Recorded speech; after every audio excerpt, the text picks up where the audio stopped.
This is the time of year when things start to happen in political campaigns, and a big one came in last Friday when the nonpartisan Cook Political Report called the Oregon governor's race a toss-up. Earlier this year, the group ranked the race as leans Democrat. Then at the end of July, switched that to competitive. And now they're saying, you know what? It's a toss-up. Anybody could win. I got the chance to talk with Jessica Taylor from the Cook Report earlier today. I asked why things changed. She said it came from both public and internal polling, and then also conversations with insiders. It's really sort of changed the trajectory of where Republicans across the board felt that were their best pickup opportunities. We started this cycle with Republicans being very optimistic about races in Pennsylvania and Michigan. However, they got weaker candidates in those races. And even though those states on paper are far more competitive, again, I think it's combined with the fact that Republicans do have a strong candidate in Christine Drazan, who is raising money. And then you have the three-way race. And it really is, there's a frustration among Democrats that of Betsy Johnson's presence in there, because they feel like she takes both votes away from both of them, but could potentially take more votes away from Tina Kotek. And we've certainly seen the money start to flow in from the national campaign committees, which is another sign that they feel the governor's seat is up for grabs. The Oregon Capitol Insider reports that the Republican Governors Association, a national group, gave Christine Drazan $1 million last Monday, and that the Democratic Governors Association, also a national group, gave Tina Kotek $1.2 million this past Thursday. As things heat up, it seemed like a perfect time to check in with some of our favorite Oregon political pundits. Let's start with Jim Moore, a politics professor at Pacific University. Well, the national money is pouring in, which is great. We've been expecting it to happen, but within the last week to 10 days, we've seen millions of dollars of national money coming in from governors associations and things like that. And so that means that all sides think that they can win. And Betsy Johnson, who doesn't have a national governors association, is just raising money hand over fist to keep up. Jim Moore there has seen more than a few elections come and go and considers this race for Oregon governor unique, in part because of the third candidate, Betsy Johnson, who's unaffiliated. Most years, the third candidate gets maybe a small percentage of the vote, but this time, Johnson is a serious contender. Usually what happens when there's an unaffiliated or independent candidate is they maybe get 5 to 10% of the vote so they can be a spoiler. The polling, and the latest polling we have is now about 4 or 5 weeks ago, shows that Betsy Johnson is a true contender, 20 to 25% of the vote. So you just do the math on that. It looks like, you know, the two main candidates, the Republican and the Democrat, are kind of at 30%. Betsy Johnson's right behind him at 25%, 20%. So it's anybody's race. Rebecca Tweed is another political insider who is generous in sharing what she knows.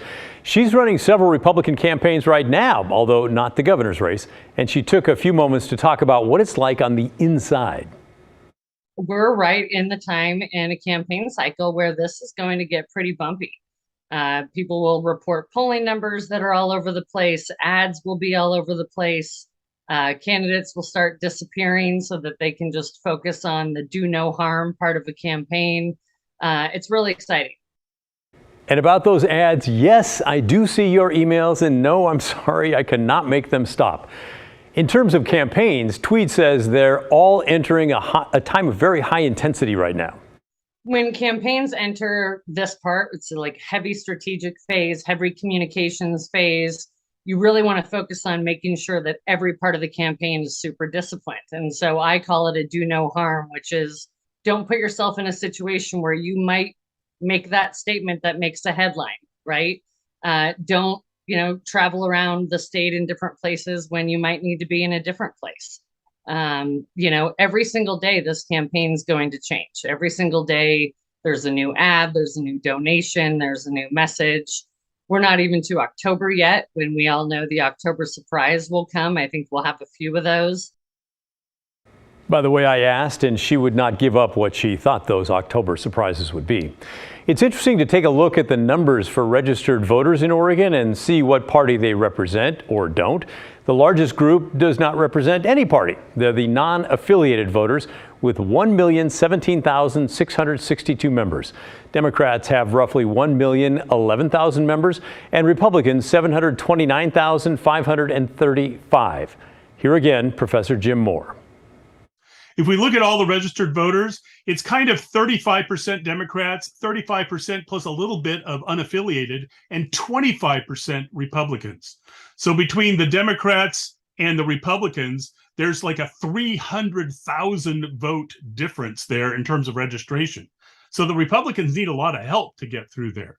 So the unaffiliated voters, will they see Betsy Johnson as their flag bearer?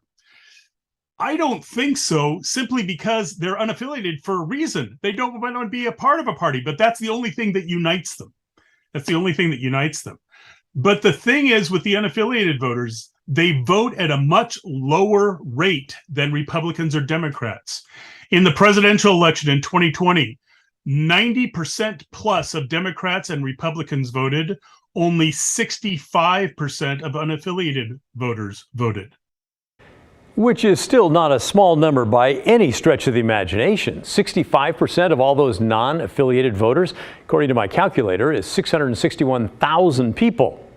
And remember, you don't need to win more than 50% to become governor. You really just need to win one more vote than the other two candidates. So the winner this year could realistically maybe get 34%, for example, and win it all. That's one more reason the campaigns are now going all out, says campaign consultant Rebecca Tweed. I do think it'll be a pretty close campaign, right? And a majority of Oregonians, have shown that they really vote the last 4 or 5 days of an election. Now that we have the, vote by postmark at 8 p.m. on Tuesday, there could be a lot of votes that come in late that change the game. We really could see a lot of information that comes out in October, and one candidate just blows it away and takes the lead. It's hard to tell. But I do think, just with the caliber of candidates and the type of campaigns they're running, the amount of money they've already spent and what they'll raise, that this is only the start of real direct voter outreach and communication. To people like me, that's really exciting. To everybody else, it's probably going to feel a little overwhelming in a couple of weeks.